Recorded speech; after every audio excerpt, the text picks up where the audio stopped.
ئێمە لە فراکسیۆنی یەکگرتووی ئیسلامی کوردستان دوای ئەوەی کە بە بەڵگە و بە داتا و بە ڕەقەم و بە یاسا سەلمانمان کە لێبڕینی موچە تاوانێکی گەورەیە بێ لەوەی کە خۆی لە ئەسڵا نایاساییە، بەڵام بەردەوامبوون لەسەری کارەساتێکی تری گەورەیە بە پێی مادەی 11 یاسای بودجێ عێراقی کە لەم دوایە پەسەند کرا بۆ پێی ڕێکەوتنی هەرێمی کوردستان و بەغدا، بڕگەیەکی سەریح و واضحی تایە کە دەبێت حکوومەتی هەرێمی کوردستان تەواوی موچەی موچەخۆرانی هەرێمی کوردستان بدا بە پێی استحقاقی کە لە بەرکەوتەی یاسای بودجێی عێراق بۆ 2021 بەریەکەوێ. بێ لەوەش ژمارە و ڕقەمەکانی حکوومەتی هەرێمی کوردستان خۆی ئەوەمان بۆ ئەسەلمێنێ کە زیاتری دەسەکەوێ وەک لە پێویستی دابینکردنی تەواوی موچەی موچەخۆرانی هەرێمی کوردستان. ئەمڕۆ حکوومەتی هەرێمی کوردستان ئەنجومەنی وەزیران کۆبوونەوەی هەیە بۆ بڕیاردان لەسەر لێبڕینی موچە. ئێمە وەکو فراکسیۆنی یەکگرتووی ئیسلامی کوردستان دوای ئەوەی کە 43 واژوومان کۆ کردەوە، 43 واژووی پەرلەمانتارانمان کۆ کردەوە بۆ ئەنجامدانی کۆبوونەوەیەکی تایبەت بە نەهێشتنی لێبڕینی موچە و بانکردنی سەرۆکی حکوومەت و جێگری سەرۆکی حکوومەت و وەزیری دارایی.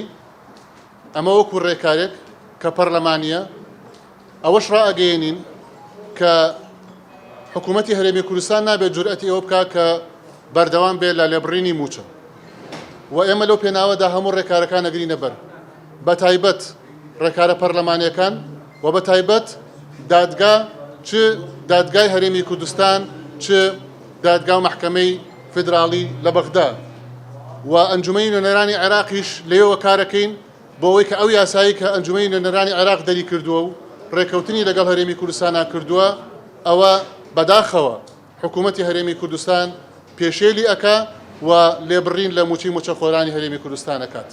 بۆیە لێرەوە ڕایەگەیەنین پێویستە جورئەتی ئەوە نەکرێت کە چیتر لێبڕینی موچە بەردەوام بێ. ئەوەی هیوا هەیە 400,000 موچەکەیەتی لە 120 لێ ئەبڕێ وەکو ئەوەی کە ملیۆنێک و ملیۆن و نیوێک موچەکەیەتی بە هەمان شێوە. لەبەرەوە فەوزایەکی زۆر مەترسیدارە، کارەساتێکی زۆر گەورەیە بەڕووی موچە و قوتی خەڵکیەم هەرێمی کوردستان بۆتەوە لە ڕێی فەرمانبەرانەوە بە هیچ شێوەیە قابلی قبولکردن نییە و دەبێ ئەو بەرپرسانەش کە ئەو بڕیارە ئەدەن خۆیان ئامادە بکەن بۆ بەردەمی دادگا، چونکە ئێمە وەکو فراکسیۆنی یەکگرتووی ئیسلامی کوردستان یاندەین بە دادگا. وەزارەتی دارایی عێراق ڕایگەیاند بە فەرمی کە استحقاقی هەرێمی کوردستان 11 تریلیۆن و 482 ملیار دینارە کە ئەگەر دابەشێکی بەسەر 12 مانگ ئەکاتە 953 ملیار دینار مانگانە. هەموو موچەی موچەخۆرانی هەرێمی کوردستان 889 ملیار دیناری تێچێ. ئەوە ئەگەر چاکسازیەکان نەکرێت، ئەوەی کە پێی یاسای چاکسازی ئەبێ لێبڕینەکان بکرێت کە بەداخەوە لە 116,000 بندیوار تەنها 10,000 بندیواریان بڕیوە تا ئێستا. لەبەرەوە ئەگەر چاکسازیەکانیش نەکرێ هێشتا ئەوەی کە لە بەغداوە دێ زیاترە وەک لەوەی کە پێویستە بۆ تەواوی موچەی موچەخۆرانی هەرێمی کوردستان. لەگەڵ ئەوەشە میزانی تەنمی ئەقالیم هەیە کە هەموو پارێزگاکانی هەرێمی کوردستان وەکو پارێزگاکانی تری عێراق پارەیان بۆ دێ بۆ پرۆژەکان. بێ لەوەش پارەی پترۆ دۆلار هەیە کە هەر لە یاساکەیە ئەو پارێزگانەی کە نەوتی و گازین ئەوانە پارەی پترۆ دۆلار استحقاقیان ئەبێ. لەبەرەوە ئەمانە و بێ لەوەی نیوەی داهاتی ناوخۆش بۆ حکوومەتی هەرێمی کوردستان ئەمێنێتەوە. لەبەرەوە بەڵێ ئەوەی کە دابین ئەکرێ زیاترە وەک لە تەواوی موچەی موچەخۆرانی هەرێمی کوردستان. ئەمە ژمارەکانی حکوومەتی هەرێم وامان پێڵێ، ئەمە ژمارەکانی بەغدا وامان پێڵێ، یاسای بودجێ عێراق وامان پێڵێ. بۆیە لەو پێناوەدا ئێمە هەموو ڕێکارێکە گرینە بەر.